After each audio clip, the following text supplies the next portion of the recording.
আসসালামু আলাইকুম। আজকে আমরা তিনজন ঘুরতে বের হয়েছি। আমরা যাব জয়ঘাটে, একটি নতুন রেস্টুরেন্ট হয়েছে, যদি শিমুলতলি পার হয়ে হিলি থেকে যত সম্ভব 17 থেকে 18 কিলোমিটার। আমাদের সাথে থাকুন, দেখা হবে সেই রেস্টুরেন্টে গিয়ে। রেস্টুরেন্টের নাম কি বিস্তারিত দেখাবো ইনশাআল্লাহ। রিভিউটা আমি দেবো ইনশাল্লাহ। আমরা এখন চলে আসছি এই আরানিয়া লঞ্চে, এখন ভিতরে প্রবেশ করব। তো শাওন, আমরা কি ভিতরে প্রবেশ করব? অবশ্যই, কিন্তু আমার এটা উচ্চারণটা করতে আমার দাঁত ভেঙে যাচ্ছে নাকি? ক্লাস 5-এ ভর্তি হতে হবে নতুন করে। শাওনে গিয়ে উচ্চারণ করতে দাঁত ভেঙে যাচ্ছে। দেখতে পাচ্ছেন ভিতরে প্রবেশেই হাতের বাম পাশে রেস্টুরেন্ট, এবং এখানেও বসতে পারবেন, আপনারা খাইতে পারবেন। এবং ছোট একটি লেক দেখতে পাচ্ছি, এখানে কিছু মাছও রয়েছে।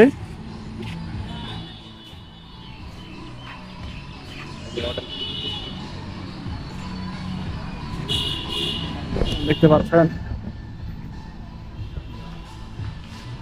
ছোট বাচ্চাদের জন্য দোলনা রয়েছে এবং খেলার অনেক কিছু স্লিপার রয়েছে এখানে। দেখতে পাচ্ছেন ছোট বাচ্চাদের জন্য অনেক খেলার ব্যবস্থা রয়েছে। এই পাশে দোলনা রয়েছে।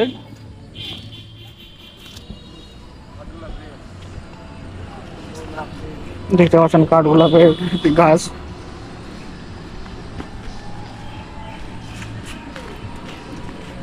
শাওন কিন্তু তাড়াহুড়া করে আসলো এখানে বসার জন্য। শাওন, তুমি কি ছোট বাচ্চা নাকি? আমি ছোট বাচ্চা, আমার গার্লফ্রেন্ড থেকে আমি ছোট বাচ্চা হয়ে গেছি। তাই নাকি? তোমার গার্লফ্রেন্ড কি তোমাকে এই অবস্থা নিয়ে আসছে নাকি? আমার আসলে আমার মাস্ক পরে আসা উচিত ছিল। না না, আমি যে দিন দিন দেবদাস হয়ে যাচ্ছি, এটা কি কেউ লক্ষ্য করে না? আমার তোমার ভিউয়াররা লক্ষ্য করে না? তোমার গার্লফ্রেন্ড তোমাকে শেখা দিল, যার ফলে এসব তুমি বলো না ভাই, দেবদাস হয়ে যাচ্ছ। এসব বলো না। আমার তাহলে আর কিছু জুটবে না, আর কিছু। আমি সিঙ্গেল, সবাই জানে সেটা। সি সি এগুলা কেউ বিশ্বাস করবে না। আমরা কিন্তু দেখতে পাচ্ছেন এই পাশে একটি লেক, এখান থেকেই মাছ উঠে যত সম্ভব ভালো করে দেওয়া হয়।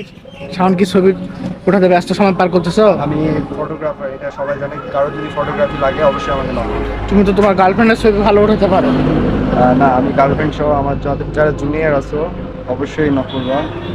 শুনতে পারলেন, শাওন কিন্তু ছবি উঠাই দিবে আপনাদেরকে, যদি ছবি উঠাতে চান। এখন আমরা এই রেস্টুরেন্টের ভিতরে আসি। এখানে আমরা একটা পিৎজা অর্ডার করেছি এবং খেয়ে দেখবো আসলে এখানকার টেস্ট কেমন। এখানে কিন্তু অনেক ধরনের বিদেশি খাবারও পাওয়া যায়, বিশেষ করে